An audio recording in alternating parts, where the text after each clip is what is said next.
When it's done, you will see yellow curds of butter and this white liquidy substance.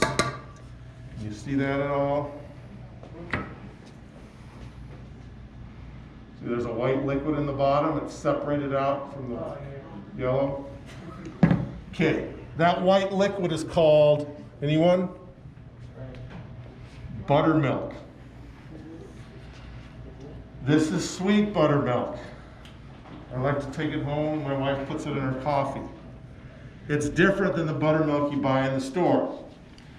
The buttermilk you buy in the store is cultured buttermilk, which means they add a little bacteria to it and it turns sour.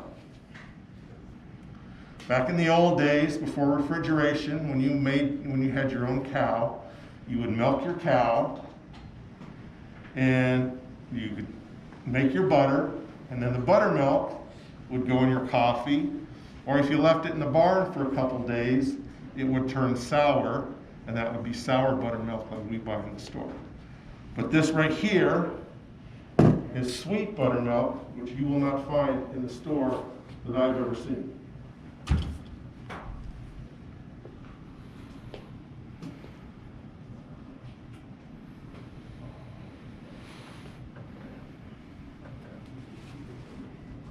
Anybody want to try sweet buttermilk?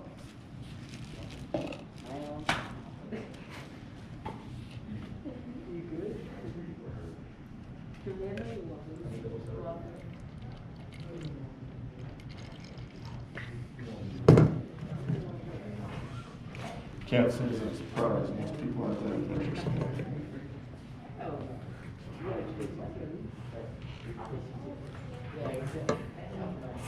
Okay, from here, now, remember I said farmers left this in the barn and it got sour? This is really susceptible to turning sour. So, you have to get all the buttermilk out of the butter.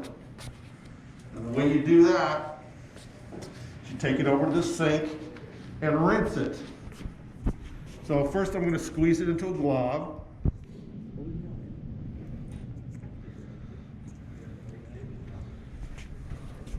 And rinse it in cold water, not hot water because it'll melt. And you got to knead it a little bit to make sure you rinse off all the buttermilk.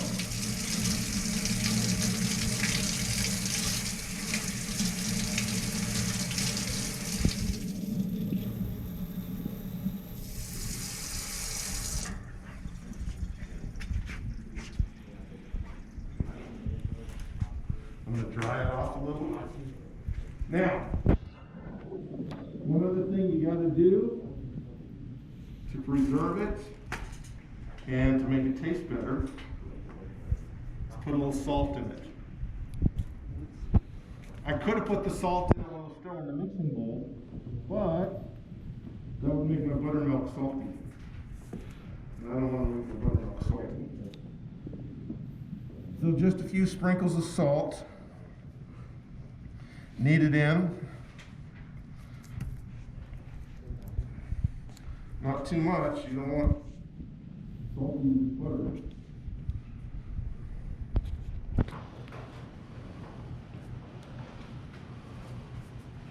And there you have it, homemade butter, which you can put on your pancakes and have for breakfast.